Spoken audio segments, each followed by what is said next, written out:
Beautiful house, isn't it? First place I ever worked when I left school. In the grounds, the gardens there. And the last time I worked there was under a totally different capacity. And it didn't look quite as good as it does now.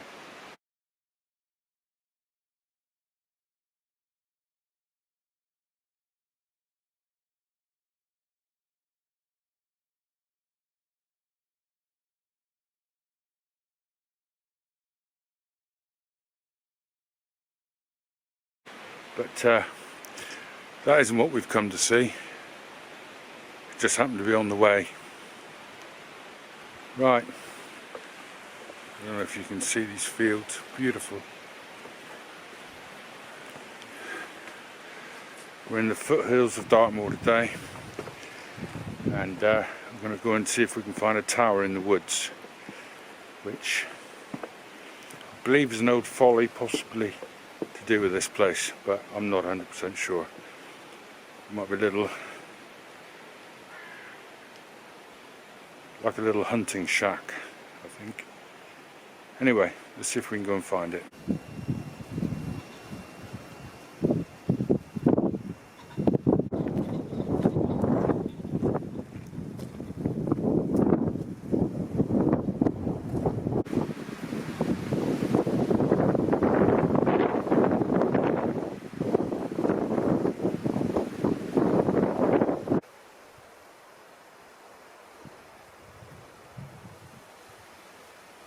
Well, these woods have changed a lot since I was last here. I hope I can find the tower. This is all mature trees last time I was here. But as you can see, they've been in and cleared it.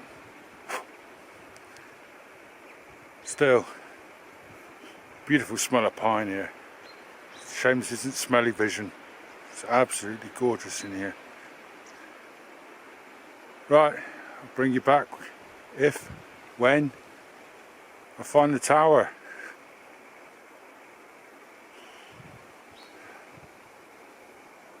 Beautiful, beautiful.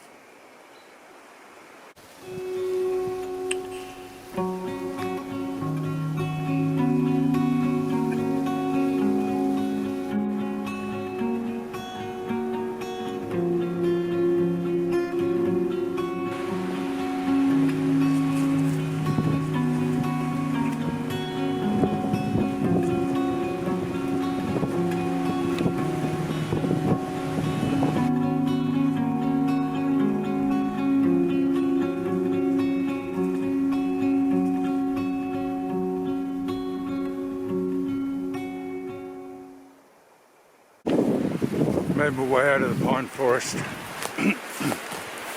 The one thing I do remember about this tower is that it was in a deciduous part of the forest. This is beautiful here. This is mostly oak and birch, stunted. We're on the top of the hill, and we're about 650, 700 feet up, so we're quite high. We're not, obviously not Dartmoor high or on top of some mountain somewhere, but we're quite high up, quite windswept. You can probably hear the wind. It's blowing a hoolie outside of the woods. Yeah, one thing I do remember about this tower is that it was in the deciduous part of the forest. So we'll see what we can find, see if we can make our way through it. Let's keep looking.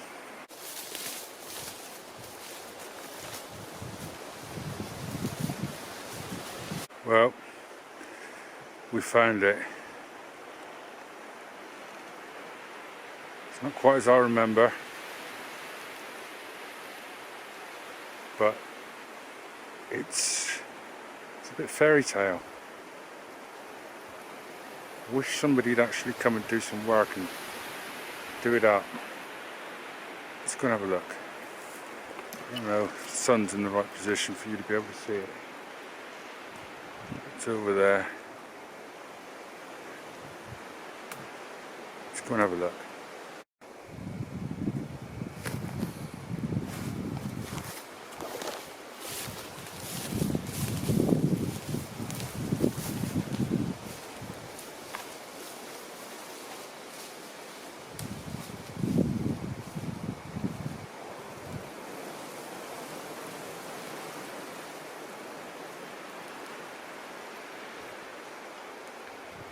Let's go and have a look inside.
Well,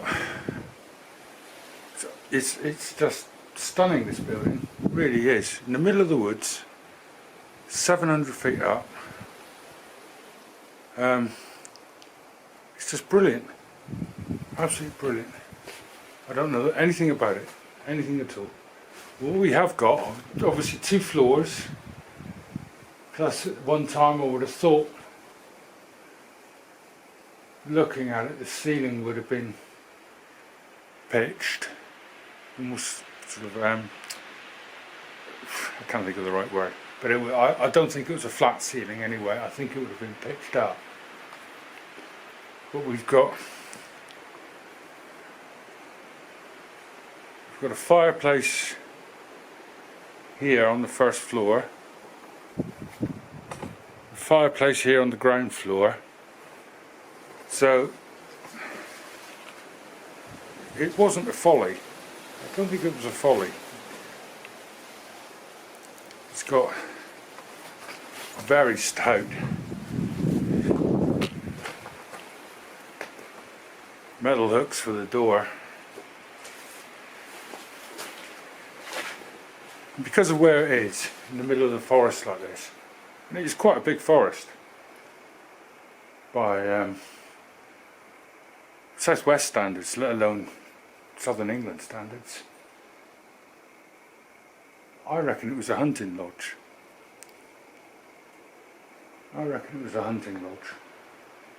We're about 2 miles from the big house down there, maybe 3. But no idea the age of this place though. This looks like it's been concrete rendered at some time. That could have been any time. Well, it has been concrete rendered. That could be any time. Huge oak beams still. These lintels look beautiful. Red brick's quite rare around here as well. It's not something that we see too often. The local hospital's made of red brick. There was a red brick. There was a brickworks in the town at one time, which is 8-10 miles away. Nah, it's beautiful. Time for a brew.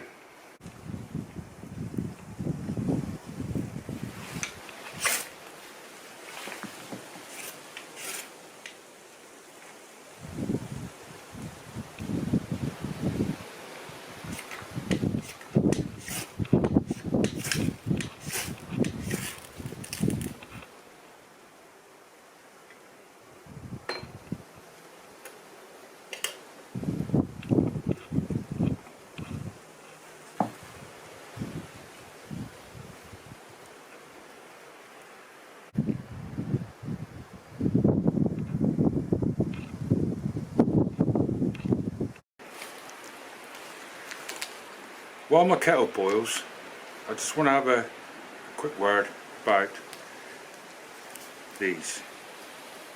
I had to buy these because I couldn't think what they were called, to be quite honest, and I wanted to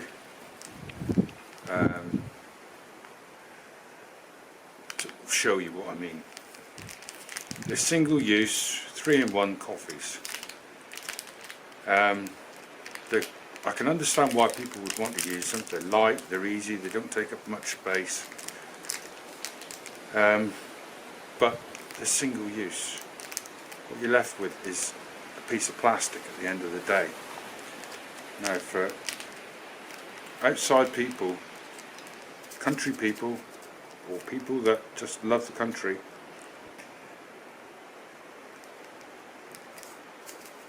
these are not really very environmentally friendly, and I wish people would stop using them, to be quite honest. I'm going to use it today. I'm going to gag because there isn't much coffee in them. They don't taste that great, to me anyway. They get a sort of chemical-y taste to them, and they're just not very good for the environment. They really are. It's getting cold in here. There's looks like there's a big shower on the way. So yeah, they're not good for the environment. Whenever I go out, and Ant will confirm this, I either use a small metal tin with locking lids, and I use that in the summer, or I use one of these little plastic containers with a clip-on lid. It's got coffee in it, it's got sugar in it. I don't normally take milk, and that's all I require. I just take it home. Once the coffee's finished, clean it out, refill it. Jobs are good. And this will last me years. Again, it's plastic, but and it's probably not that great for the environment, but it's reusable. So, you know, if you're going to use plastic, use something that's reusable. My other gripe is people that are making their bannock inside these Ziploc bags. They're useless afterwards. I don't imagine anybody washes their Ziploc bag out after they've done that. Don't do it. Get one of these, or a slightly bigger one. I was actually opening a canoe this weekend, but the wind is terrible. And I was going to make some bannock, and just use a small plastic container. I know it's a pain. You have to wash it out. If you put the lid back on the container though, it's not going to contaminate any of your rest of your kit. It's reusable. Again, it's not great for the environment.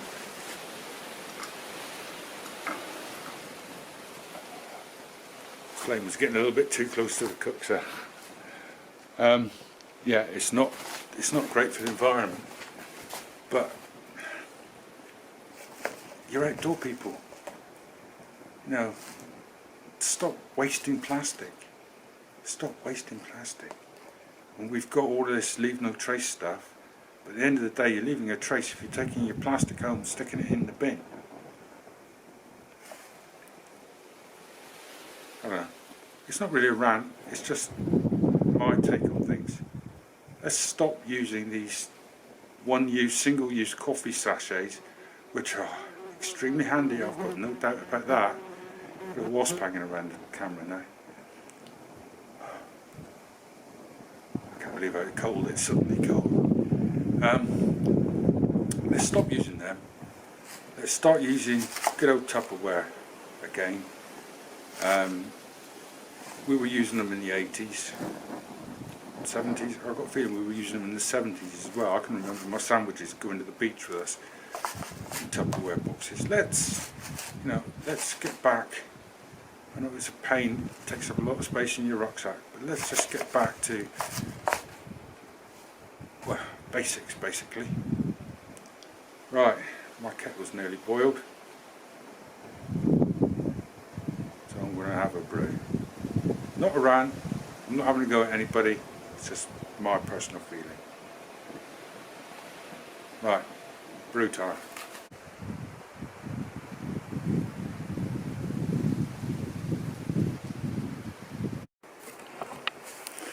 Right, well I'm going to make my way back home because I live there. I make no bones about it. The place gave me the creeps. You're a car or a truck down the other side of the valley. Sound really travels in the valleys. Yeah. There's probably some perfectly simple meteorological explanation as to why it felt like it was going to snow in there just now. But it's nothing like as cold out here as it was in there. Very strange. Right. Let's see if I can find my way out and go home.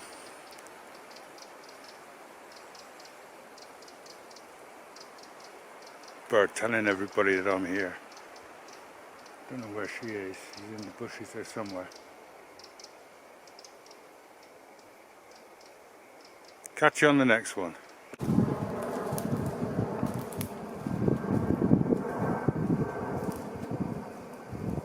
Just on my way out.